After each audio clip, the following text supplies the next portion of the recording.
China, you go there now, roads, bridges, schools, you never saw anything like it. They have bridges that make the George Washington Bridge look like small potatoes, and they're all over the place. What if we told you that China just solved an energy crisis that American scientists have been calling physically impossible for over half a century?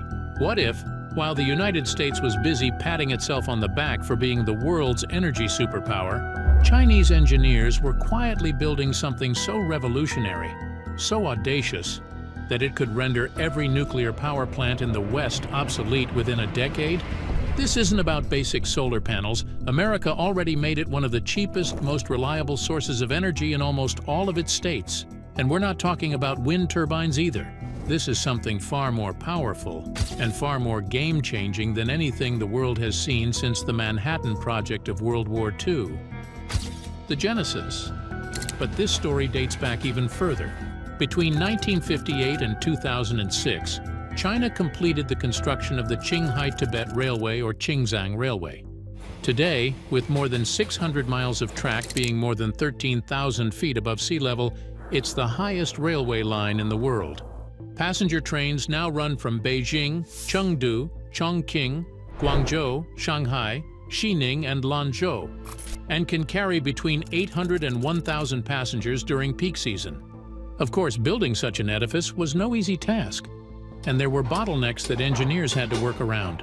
For starters, about half of the second section was built on barely permanent permafrost.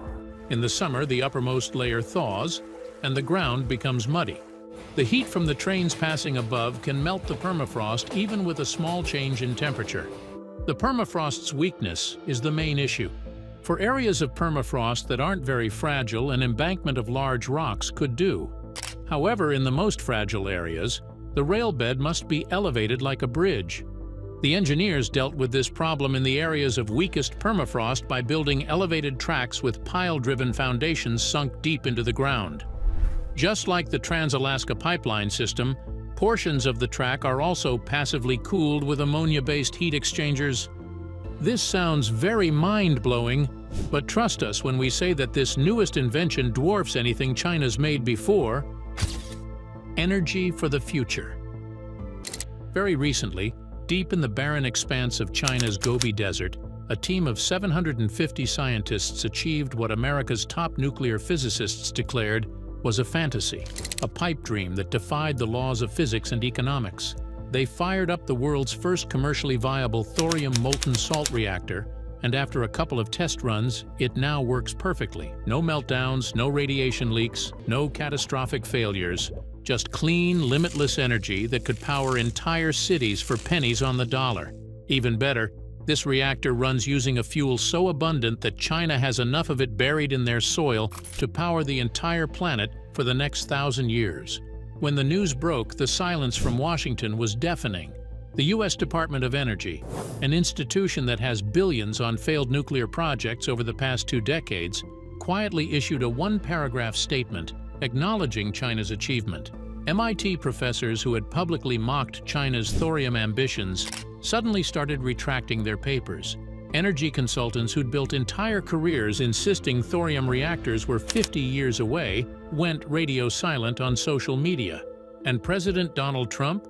Well, his words from years earlier suddenly felt prophetic. I love China. People say, oh, you don't like China. No, I love them. But their leaders are much smarter than our leaders. And we can't sustain ourselves. China, you go there now, roads, bridges, schools, you never saw anything like it. They have bridges that make the George Washington Bridge look like small potatoes. Because here's the uncomfortable truth that no Western politician wants to admit. China didn't just build a better nuclear reactor. They've built a technology that makes America's entire energy strategy look like a relic from the Stone Age. While the United States clings desperately to aging uranium reactors that produce mountains of radioactive waste, while also posing the constant risk of Chernobyl-style disasters, China has leapfrogged straight into the future.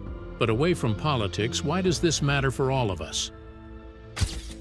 The energy crisis we were hoping away. Well, it's because, contrary to what most people would like to believe, the global energy crisis isn't coming. It's already here. The signs have been there for quite a while now. During the winter of 2022, when Russian gas supplies were cut off, Europe froze. Head of the International Energy Agency is warning European countries to prepare contingencies in the event Russia completely shuts off the gas supply to the continent during winter. Things aren't exactly better in America either, as California's power grid keeps on failing every summer when air conditioners should run at full blast. Things are even worse in developing nations across Africa and Asia. Gigatons of carbon dioxide are being pumped into an already suffocating atmosphere, just so coal can be burned to keep the lights on. And while we stumble in this quagmire, the world's population is expected to hit 10 billion by 2050. Each of those 10 billion people will need electricity to run their lives. Unfortunately, it doesn't seem like our traditional energy sources can keep up. Fossil fuels are cooking our planet in real time. The vast amounts of land that solar and wind energy need to function aren't a wise decision when you consider how intermittent they are, since they disrupt and even destroy entire ecosystems by blocking the annual inflow of sediments and nutrients. Hydroelectric dams are too risky for us to rely on them. And uranium-based nuclear power? Well, after what happened in Fukushima in 2011, when a tsunami triggered a meltdown that irradiated hundreds of square miles of Japanese coastline, let's just say public opinion is turned against nuclear energy altogether. Humanity needs something different, a miracle almost. We need an energy source that's clean, safe, abundant, and scalable. And that's where thorium comes in. But then, the story gets infuriating. Especially if you're an American taxpayer. The United States actually invented thorium reactor technology, or at least were one of its main pioneers. In the 1960s, Oak Ridge National Laboratory in Tennessee built and operated the world's first molten salt reactor using thorium fuel. For about 4 years, the facility ran flawlessly, and scientists called it the future of clean energy. But then, 1973 came, and the US government suddenly shut it down. The reason? They couldn't make nuclear weapons from thorium. The uranium reactors that America was building could produce plutonium, the key ingredient for atomic bombs. Now, at the time, America had been fighting the Cold War for quite some time, and the arms race with the Soviet Union had reached its peak. And so, the Pentagon wanted reactors that could do double duty, generate electricity and produce weapons-grade material both at the same time. Thorium couldn't do that. So America abandoned it, buried the research, and poured trillions of dollars into uranium infrastructure instead. For the next 50 years, thorium reactors were treated like a scientific curiosity, the sort of idea scientists thought interesting enough to flirt with and write edgy papers about in academic journals, but far too impractical to actually build. Western energy experts insisted that the technical challenges were insurmountable. The corrosive molten salts would eat through any reactor vessel within months. Neutron radiation would shatter structural materials, and the tritium byproduct posed unmanageable contamination risks. The costs were too high, the time frame too long, and the possibility of success too dicey. So thorium was binned. But while American scientists were explaining why it couldn't be done, Chinese engineers were already rolling up their sleeves. In 2011, China's State Council approved a $3 billion research initiative called the Thorium Molten Salt Reactor Program. Their goal? Build a working prototype by 2024. The international scientific community laughed. Energy analysts called it propaganda. Western media dismissed it as another example of China's tendency to overpromise and underdeliver on moonshot projects. But one thing these doubters had fundamentally misunderstood was the Chinese approach to engineering. Because in China, impossible isn't a wall. It's just an inconvenient speed bump. While American energy companies were lobbying Congress to protect their coal and uranium investments, China was pouring concrete in the Gobi Desert. And now, just 13 years later, their seemingly impossible dream has become reality. China's thorium reactor isn't just operational. It's damn near perfect. While producing clean energy with zero carbon emissions, the reactor generates a lot less radioactive waste than most traditional reactors. The best part? It operates at atmospheric pressure, meaning it physically cannot explode like Chernobyl or Fukushima. The United States had a 50-year head start on this technology and chose to abandon it. China picked up the blueprints, improved them, and built the future while America was still debating whether it was even possible. So how did they do it? What secrets lie hidden in that remote facility in the Gobi Desert? And what does this mean for the global balance of power as we hurtle toward a future where energy is everything?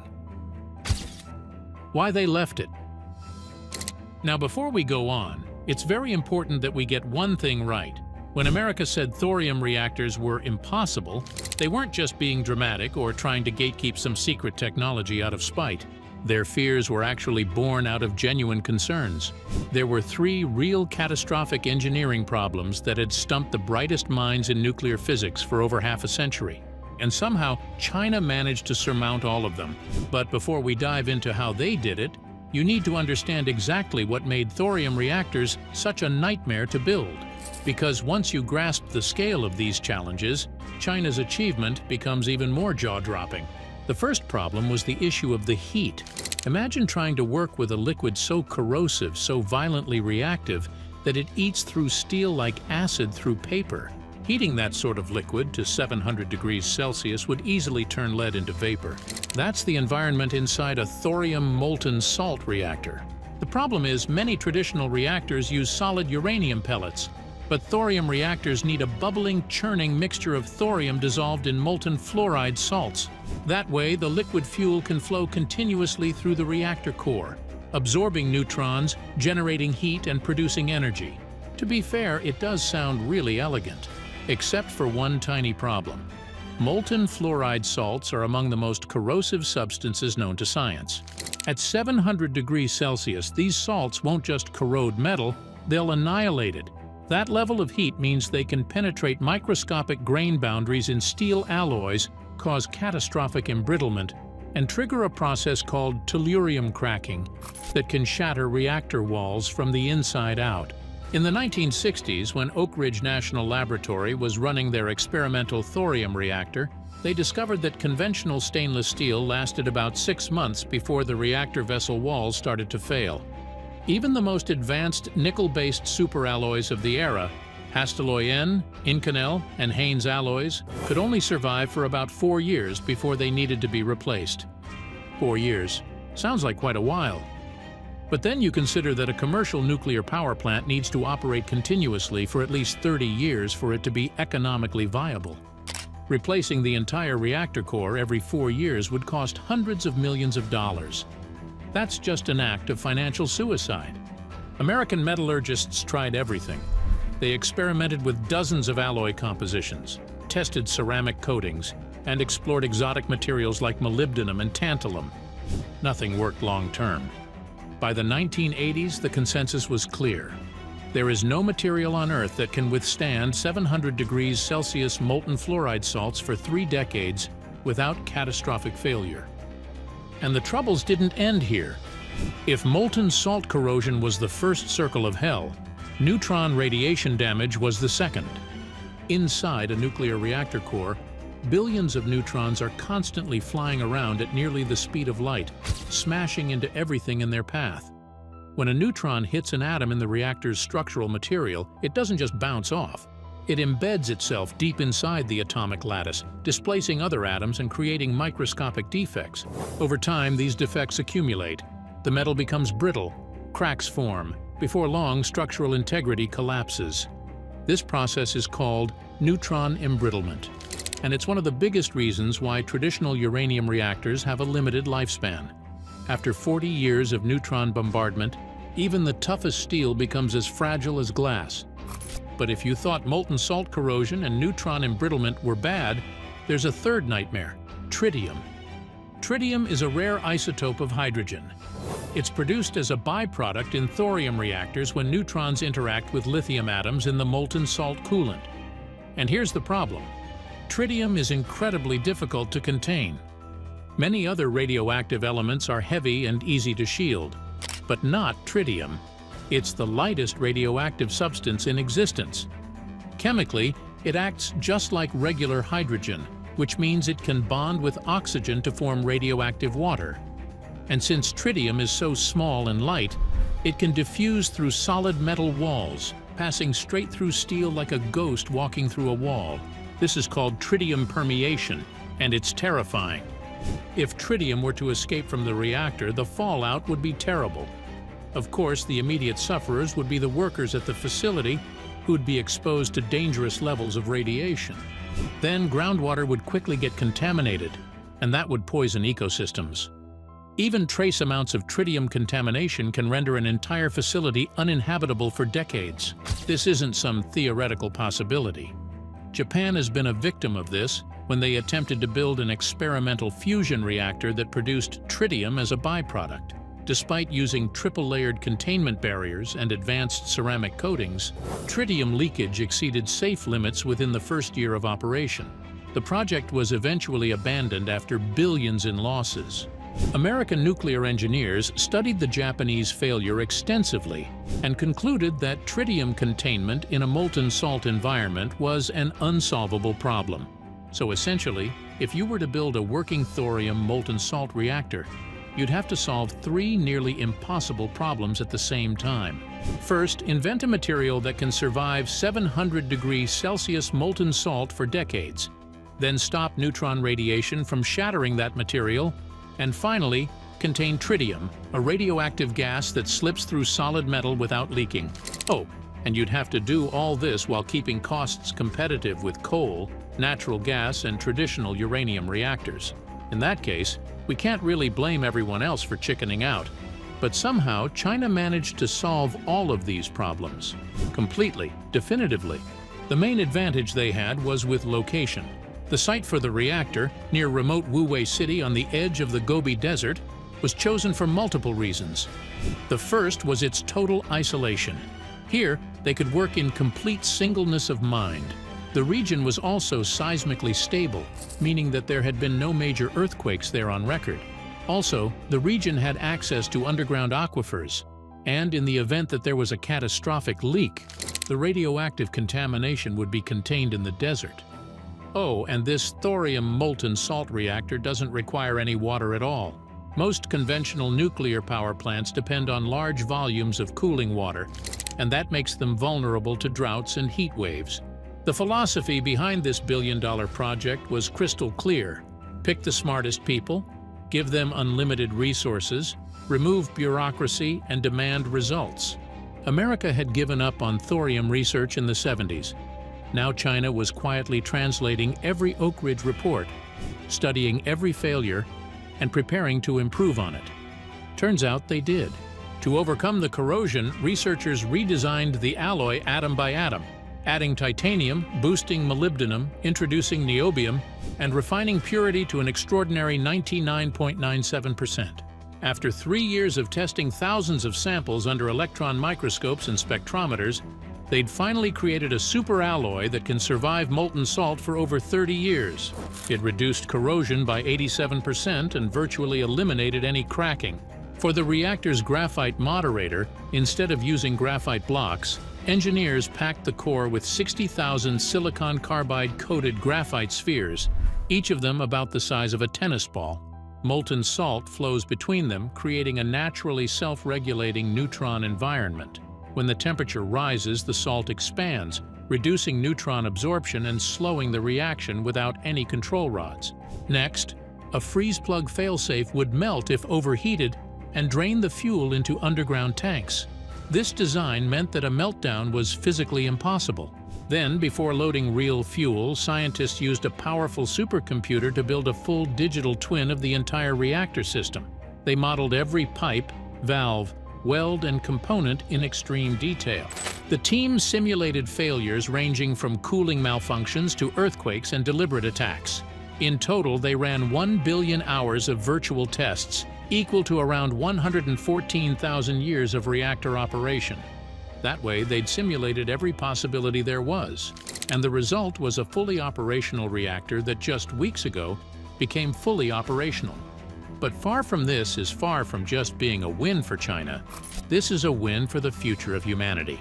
If we were to look at things from a clean energy perspective, molten salt reactors and thorium fuel are attractive because they promise to address several of the criticisms that have dogged traditional nuclear power. Operating at atmospheric pressure reduces the risk of high-pressure failures, while the liquid fuel can be drained into passive cooling tanks in an emergency, a feature that is often cited as an inherent safety advantage. Even better, thorium itself is more abundant than uranium on our planet, and when used in a properly designed fuel cycle, it can potentially generate less long-lived transuranic waste. And of course, we all know that's one of the most politically sensitive aspects of nuclear power in our world today. China's decision to invest heavily in this technology is also a geopolitical signal. By moving first on a working thorium molten salt reactor and tying it to a broader national strategy, Beijing is positioning itself as a standard setter for advanced nuclear designs that could be exported to energy-hungry partners in Asia, Africa, and the Middle East. And here's the kicker. Yes, the rest of the world just suddenly woke up to news of this functioning plant on November 21st, but China had already been working on it in silence for decades. And that can only mean one thing.